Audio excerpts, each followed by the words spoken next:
9:33 exactly. Welcome back to the show. And now we're crossing over to Restless Beings, co-founder of Restless Beings Mabrur Ahmed.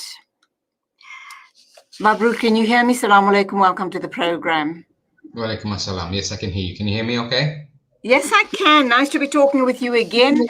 I know we talked long and hard last week, but there seems to have been a latest development as far as the Rohingya situation is concerned.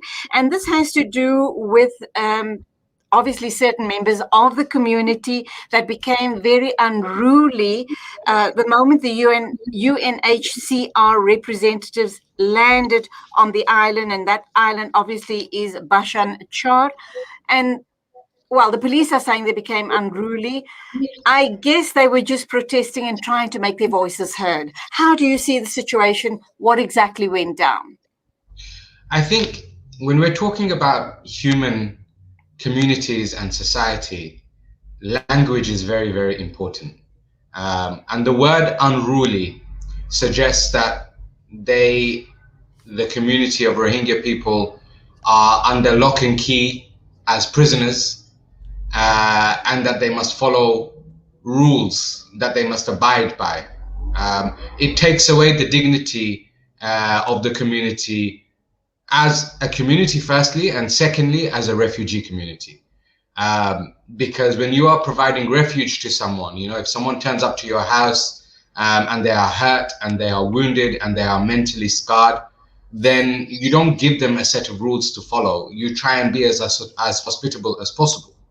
Now, I think there is mixed messaging going on here. So I think, you know, words like unruly that the police have used, that have been, you know, broadcast against across media are unhelpful. I think they are divisory, and I think that they're quite derogatory as well. But I think generally, look, Bangladesh has taken in almost 1 million people, 1 million Rohingya people, of which they have made a decision. And I must say it's their decision, Bangladesh government's decision, to move some of those people and relocate them to Bashan Char, which is a problem in itself because there's so many problems with that island and with this experiment that's going on.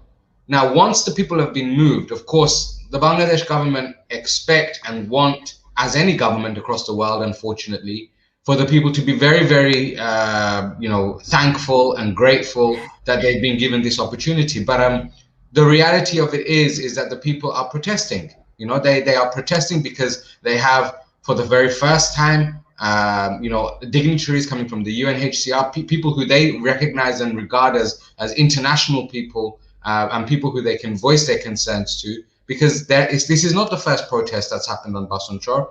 On Bashan Char, there's been other protests before towards the Navy who are administering the camp there, and towards government officials as well. They've fallen on deaf ears. And so when the UNHCR helicopter landed a few days ago over the weekend, it was seen as an opportunity for the Rohingya community to actually voice some of their concerns. And this is the reason why they came and protested in those numbers. And then the other thing that I think that we must take into consideration, I'm aware, Julie, I'm speaking so much. No, I appreciate it. You're giving us a lot of context to the story, and I do appreciate it. Thank you. Go on.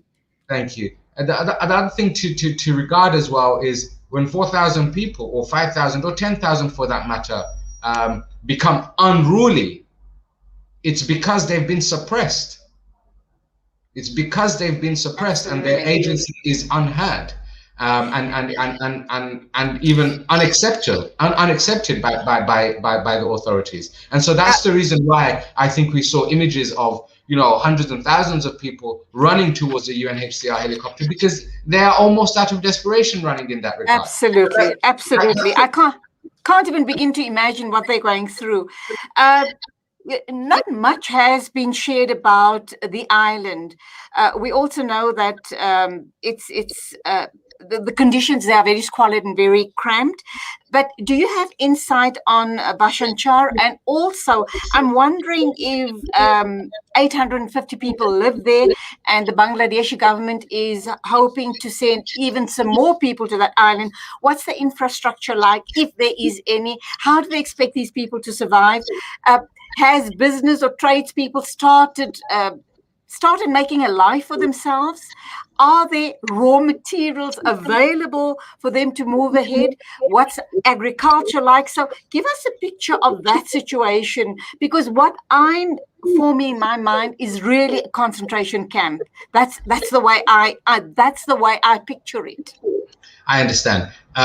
Look, I think there's a couple of different things that we need to discuss. Firstly, geographically and geologically, what is this island? And then secondly, what is the infrastructure? And then I understand. Yes, I understand it's very cyclone prone as well, which means every time people build up something, they're sure to be hit by seasonal cyclones and possibly lose everything. Absolutely. And like I said, so there's the geological side of things, then there's the infrastructure side of things, and then for me, I think also very importantly is the human actual condition side of things as well. So geographically and geologically, this island has changed shape, I think in the region of 8 times in the last 15 years. It's only been kind of an island that's not hospitable, but that's been above water for the best part of 20 years. And like I said, it's changed shape 8 times in that time. It's about 2 hours away from the mainland, but crucially, it's about 12 hours away from the rest of the Rohingya camps. In terms of how the island has been kind of set up infrastructure-wise, to be honest with you, the Bangladesh government, with the help of British and Chinese engineers, have done quite a decent job in making sure that it's as flood proof as possible. There are huge barriers that have been erected to kind of protect and give some sort of surge resistance towards any tidal waves that may arrive at the shores.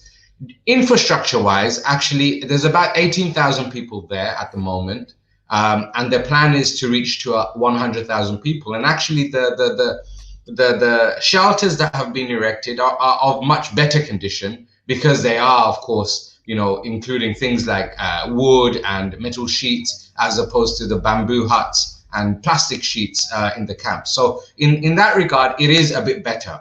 The actual condition, it's purpose built, so there are roads, there are rows, there is sufficient space. In terms of all of those types of things, infrastructure wise, it's actually not too bad. A concentration camp, look, I would not use such a strong term in this regard, but I hear you. I absolutely hear you.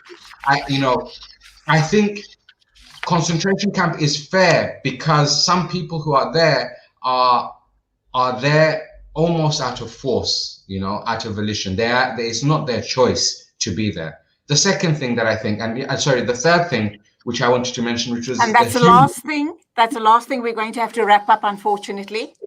The human infrastructure is like this. A lot of those 18,000 people have gone through major traffickers, actually, Rohingya traffickers themselves, operating within the Rohingya camps. And those traffickers are in consort with the government of Bangladesh. That's the first thing. The second thing is, why are the people protesting? Just a couple of months ago, there was another protest because the people who are administering this camp are actually the Bangladesh Navy. Now, a couple of months ago, there was a protest because some Navy men had actually raped a couple of Rohingya girls.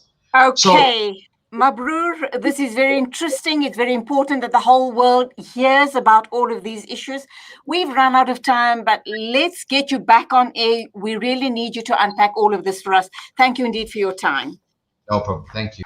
Assalamu alaikum. That was Mabrur Ahmed. He is obviously Restless Beings. He talks on behalf of the Rohingya situation. We will definitely get him back on air. Unfortunately, we have a few other interviews lined up, and we really do need to talk with Shanaz from Penny Appeal. But let's take an ad break first.